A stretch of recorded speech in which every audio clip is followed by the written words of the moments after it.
Hello again. Some breeding is done. Let's see if that worked out. Yes, I got my first Hypsilophodon level 3. That's good. Then I solved some tasks with that. Did I not solve something here? Level 3, wasn't that the task? Or am I wrong? Hello? Did I not get a reward for something? Have one level 3. Oh, I think I have to place him first. That's why. Here. Let's take some out. This is adult level 1. We don't need that really. And level 3. Yay! Miss Ryan, what do you think of this little tyke? Oh, a level 3 baby. Now that's rare. Fantastic work! And he seems to be in the picture of health. I take it when this level 3 dino grows up and finds a mate, we can expect its babies to be just as healthy. Exactly, all your hard work will benefit future generations. Yay! And we even get some ammonites as a reward and a dino caretaker. That is great. I will hire him immediately so that I have some help here. And we will also hire this gardener, garbage man, and finally that is good. Oh, and that also gives us a reward. Excellent. Team authority. Cool. Some more money. That is good. We can really need that. Oh, I hide that mess. Let's clean up quickly. A little bit. Just a little bit. So one of the advantages, I am not sure if I mentioned it before, of especially the caretaker, how is he called here? Dino keeper. The Dino keeper is so helpful for us. I mean, he's collecting the experience for us, but especially, let's see if I have any of these cases where I can demonstrate this. Probably not. Well, you probably saw before that the water place, or also the playing device in the enclosures, they sometimes break. They need regular maintenance, and then you have to pay for that. If you have a Dino keeper, he's actually fixing it and you don't have to pay for it. So that's why I really love having him. And if something is broken in a specific enclosure, you can really just, especially the one, depending on the enclosure, there are different prices. For the grassland enclosures, fixing something is like 100, and then maybe in the forest step it's like 200, and then for the desert or the sand, how is it called, for these ones, then it might be like 350. But then for the tropical, it's already 500. For the volcano, it's 750. Now, if you have multiple volcano or volcanic enclosures and things break, you have to pay much money. But if you have the Dino keeper, he's just fixing it for you, and you can just click on the enclosure and then click on this button below in the middle, and then the Dino keeper is going there and fixing that for you. And even at the night, they're just collecting you the experiences. So if you get these coupons, it's really wise to redeem them, because it gives you more experience. Somebody was asking about experience, how to get more experience, how to be just a bit faster. Well, what I do is, or what I'm trying to do is, first of all, yes, I'm trying to have, oh, here, I can demonstrate it. See here, this is broken, it costs 200. There's the Dino keeper on his way already. I will just call him here and hope he will go here, but yeah, you maybe saw I called him to some different enclosures before already.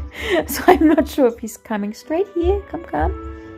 Yep, that looks good. And then he's just gonna stop and is gonna fix it for us. He's just spending some time there, and it's gone, and I don't have to pay for it.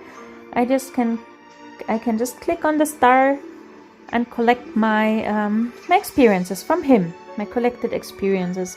And especially like if you do that overnight in the morning, it's gonna be much experience. Yeah, so how can we get much experience? Well, by having these helpers at hand, that helps. If you're breeding successfully, I think that also always brings you experience, even if the dinosaurs are, first they are like young ones, juvenile, and then they grow up, and at the point where they're growing up, I think that also brings you experience, so that's also why it's good to keep on breeding.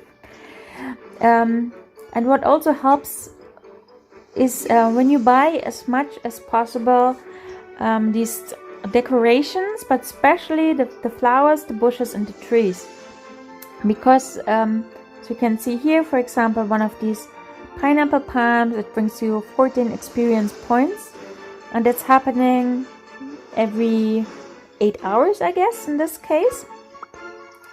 Or if you have this one, the noble fur, it's 38 experience points every almost 12 hours.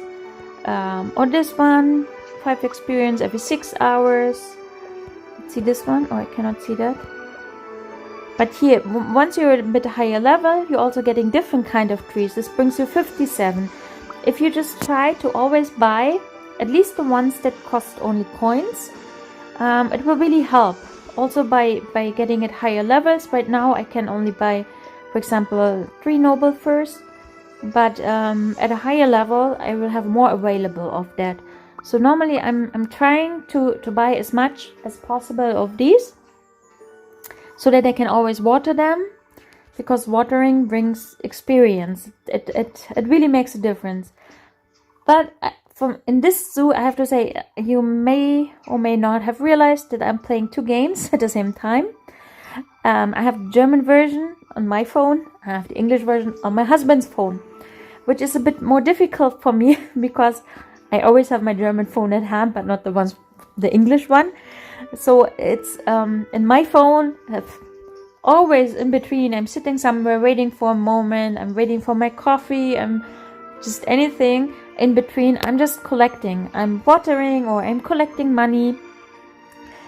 So I'm getting forward a bit faster. My husband's phone I have once or twice a day. I'm trying to finish all the tasks. That's why I'm not taking so good care of this park as I'm doing of the German one, actually. In the German one, really, I was playing 32 days, and I'm on level, I think, 37 now.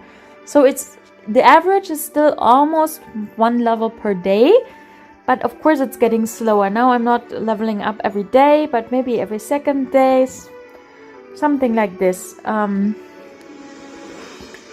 So yeah. And the other thing is, if you always collect money in between, I mean, it really doesn't take much time to just quickly go into the game and collect some money. You don't have to play always like 20 minutes or so. If you're collecting money in between, you will have much more money available also. And then, of course, you have more money to buy all of these plants. And also, if you have enough money, you can always buy the food, like the blue bucket, not the red one, that is for free. But I'm trying whenever possible to buy the blue bucket, because it also gives us double points from feeding our dinosaurs.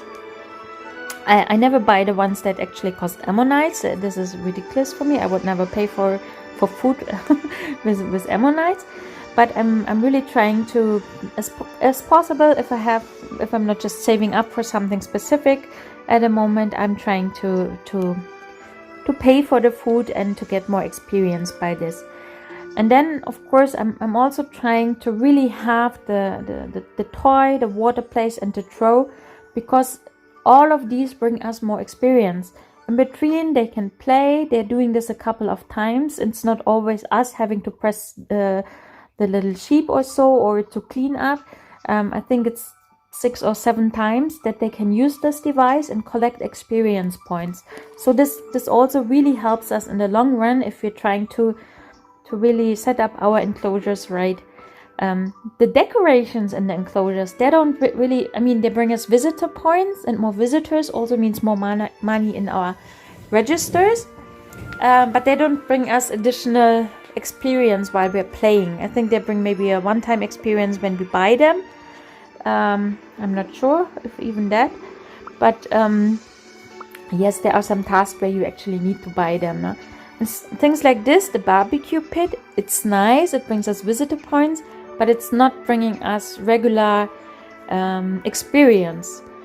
So I'm trying to focus normally on the things that really bring me experience. And if possible, if I have the money and the space, I'm also trying to put more dinosaurs in my enclosures, because the experience that you get for feeding, for the toy or for the water place, you get it always per dinosaur in that enclosure. So it's also good, like let's see this one.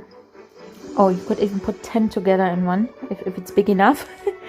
But let's say if I have 3 Kentrosaurus, then of course I could just put 2 enclosures next to each other, because that's actually cheaper than expanding one. But then I need to buy and maintain 2 water places, 2 throws, 2 toys. If I have them just in one that I expanded, I need to pay the maintenance only once if I fix something. But it really, like the experience for the water place, it counts for every single dinosaur inside. So that also helps to get forward more. And then what I'm really angry about right now is that, yes, there were some things that were nice and that helped also me and for sure some others in the beginning to get forward a bit faster, because you have these achievements here, things that you can accomplish, and then you will get money and experience points also. So sometimes I'm really just looking, can I just do something? Sometimes you just need to buy one more throw and then you get your achievements, your reward for that. Or here I like have 10 species, then you get what, 2,500 experience. But since version 1.07, they changed the achievements and they lowered it drastically, which I'm really mad about, because this is, I don't know, I feel it's like cheating. It was so nice before and now it's like I feel they want to slow us down.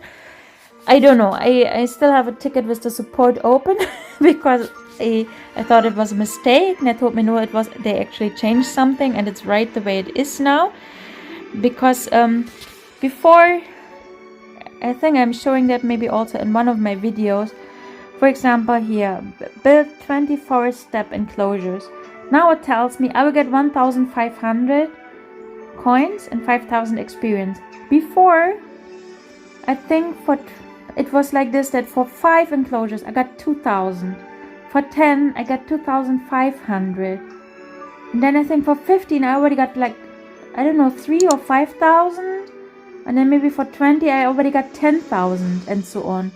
So what I did before sometimes, especially regarding the grassland and the forest step, I was just always buying enclosure, buying 1, 2, 3, 4, 5 or so, and selling them again, then buying another 5, selling them again.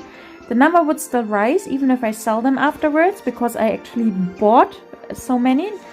And I was getting all of these achievements and these big rewards. So it was really when I, where was it?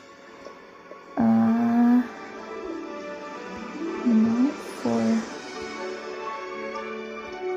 is it? Here, like the grassland legend, build 50 grassland enclosures. Now I will get 6,000 coins, 15,000 experience. I think before I got 30,000 coins. I don't know exactly how much rewards I got, if that number is also lower now. I have the feeling it also is lower now. So that was helping me before. I was just using some of these achievements, just buying and selling, and this way leveling also up a bit faster. And unfortunately, I didn't finish that because I thought I will not do all. I don't have to do all the 50 grassland right now. I just leveled up a little bit. I got to the achievement of 25 or of 35. Got some money, got some experience that helped me at that time. And I still wanted to use that later. But now it doesn't make sense anymore. They really lowered it so drastically that I don't know if you can make a plus out of that. Before you really made a big plus if you did that. And I don't like that. I'm still complaining. And I hope they will change it back. I don't understand why they're doing it.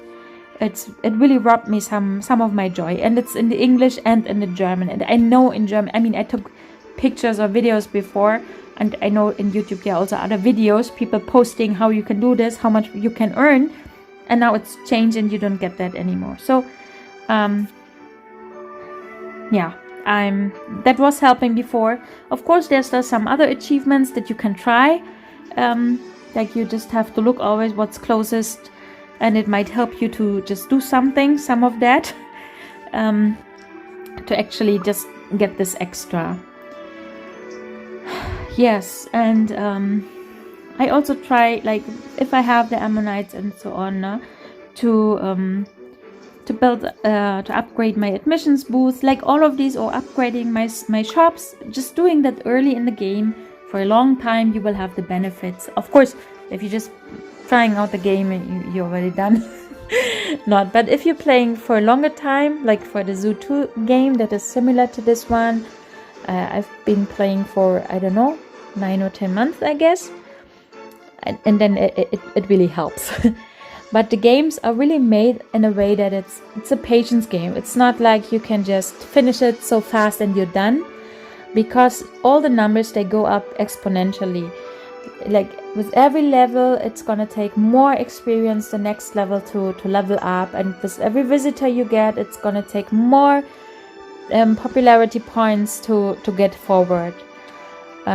You can spend real money, and of course that's gonna help, and you can buy all of these decorations that help you get level points. You can get all the nice dinosaurs and so on, or you could speed up things. Yeah, but for me I'm more trying to take the challenge to find my ways to get forward in the game without spending a lot of money. Yeah, and with that also I had quite some luck, which I'm happy about in this game. Yeah, with this rare chest, I really got nice dinosaurs, DNA pieces of nice expensive dinosaurs out of this. I never expected that. I got let's see, in my German one, what was the latest one? I got, for example, I already got a couple of pieces, I think even in this one, of this Dinosaurus, and I also got already of this Guanlong pieces, and yeah, I got my, also in the German one, I also got my giant Spinosaurus pretty early in the game, because I had these DNA pieces and I had my friends, I get some chests and I was able to finish it. So of course, if you have some dinosaurs that are normally not available in your level, that's also helping you much, because like this one, for example, it gives me 800 popularity points. Let's see here. Right now, I don't know how much in total I would need to. I mean, right now I only need 133, but it could be that already means like a whole new visitor. If you're in level, I don't know, let's say 40, for sure you need much more popularity points to get one more visitor. And I got I forgot where I got him from, but I think I finished the Pinacosaurus from DNA pieces. I finished the Pteranodon from DNA pieces. And some other dinosaur that's not in here. Yeah, the one that's actually featured here on the epic chest. But that I got from the epic chest. But yeah, that was also really, really helpful for me. Alright, I hope that explains it. That gives some ideas. Yeah, I'm really trying always with these pieces to use them wisely, to exchange what I can normally buy with coins, to keep the ones where I would spend ammonites for it, and to finish them if possible early, so that I get the experience or more experience from every single enclosure. But of course, sometimes, like in this case, I know before, like for my German game, I will still need to buy it will be a task that I buy a water plate or a trough for him, for the Altirhinos. So I'm not doing it now because that's a waste of money. In that regard, it really helps if you have an idea what's coming up, what the different quests are, because some things, if you already did it, it still counts, but some things also don't count. So you will just have to do it again. If you know what's coming up, you can just wait with certain tasks or certain buying certain things, and just do it then at the right time, or you can already collect, or it for me it really helps me if I have an idea what's coming up to prepare myself in the right kind of direction. Alright, I hope that was it. And I see I definitely need to buy much more plants in my English zoo, Dino Park. Or like, but sometimes I also forget. I was buying right before I got the task that I need one more expansion. I bought one, so of course now I just need to do that all over again. And in the beginning, if you don't make so much money yet, that's expensive. I think that's the one I will already buy that. Or with my tasks, sometimes I'm also just trying to time them right. Because here, for example, I need to buy land, an expansion, but I also need to buy a min-me. If I buy the extension first, that doesn't bring me any experience. And I will still have to save up money for the min-me. If I buy the min-me first, it's already gathering me more experience while I'm saving up money to buy the land. So I'm trying also to time my quests in the right kind of order, to see how can I get most experience also out of this. Like what makes more sense to buy this first or that first. And of course it will make much sense for me to also, once I have him, to buy him also this toy. So once I have him, for sure I will immediately finish with the DNA piece, the scratching post for him, so that he can gather me this experience while I'm saving up money to fulfill the next part of the quest. Alright, but this should really be it for now, and I hope that finally tomorrow I will have some successful breedings to finish these tasks, that they all bring me experience point also, and then we will get forward. Alright, bye bye.